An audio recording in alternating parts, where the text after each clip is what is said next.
Hi there, I'm Fredrik, creative lead on Amnesia The Bunker. I want to take you through a few of the key aspects of the game in a small video series that we're doing here, leading up to the release on the 6th of June. This game will not hold your hand, that's for sure. It's a challenging game. It focuses on experimentation and requires the player to do all of the hard work, figuring out what to do next and how to best do it based off of what you've got in your inventory and what you've found throughout the game. It also comes down to you experimenting with the resources, crafting them. If you believe something is possible to do, if you believe fuel to be something that can burn, then try it out, pour it on the floor, set fire to it. Those kind of immersive sim aspects of the game is there, and we really hope that people will kind of go away from the hoarding aspect of maybe how they used to play games previously, trying to gather and protect as much as possible out of their resources. Here it's more of a finding a balance, not wasting, of course, all of your resources, but experimenting, trying out and seeing where it takes you.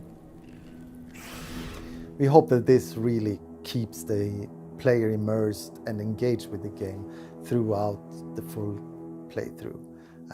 We're super hyped about seeing how people will take on the different challenges in this game. Now, let's talk difficulty.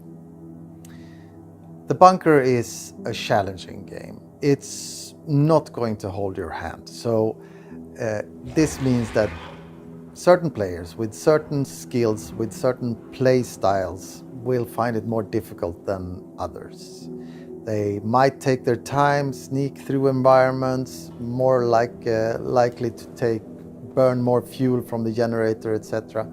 So we realized that early on we want to make this game approachable by most player types and not alienate anyone. Therefore, we've gone with 3 different difficulty modes on release. It's the easy mode.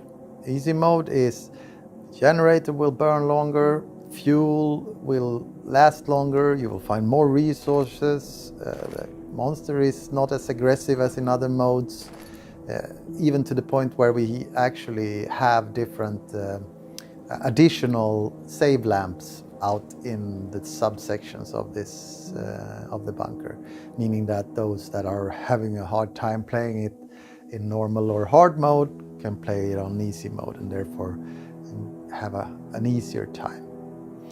Normal mode is a more balanced mode, but it's important to understand that you'll likely die more than once through a normal play mode. It's what we recommend though as a starting level.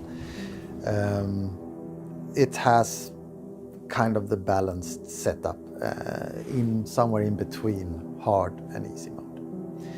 Then of course hard mode, something that we in the team also have fallen in love with. We know the game, we understand the game now, and playing it like on hard mode, realizing that resources are limited, we really need to be experimental and creative with how we use them. It's such a fun experience, but might be tough to start with the hard mode, and start with a normal mode is probably the way to go, and the recommendation we will probably make for everyone.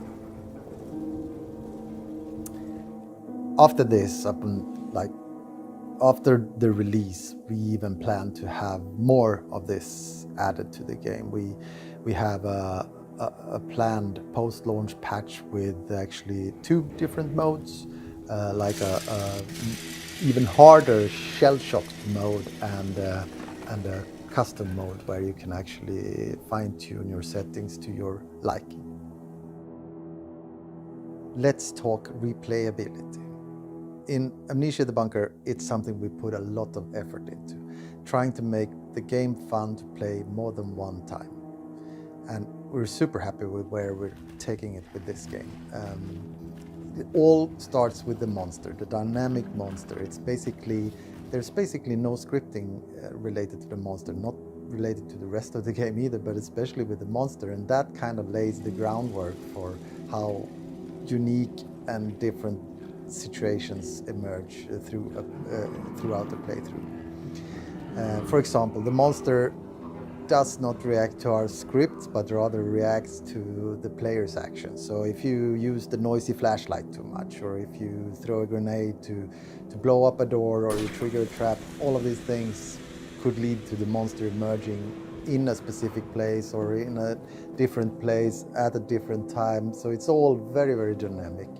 And adding to this the implementation of the randomization that we've done. But for example, we got randomized resources, so if you go into a room during one playthrough, you might find one of these valuable pocket bags that give you an extra inventory slot, or next time you might not find anything or something less useful to you.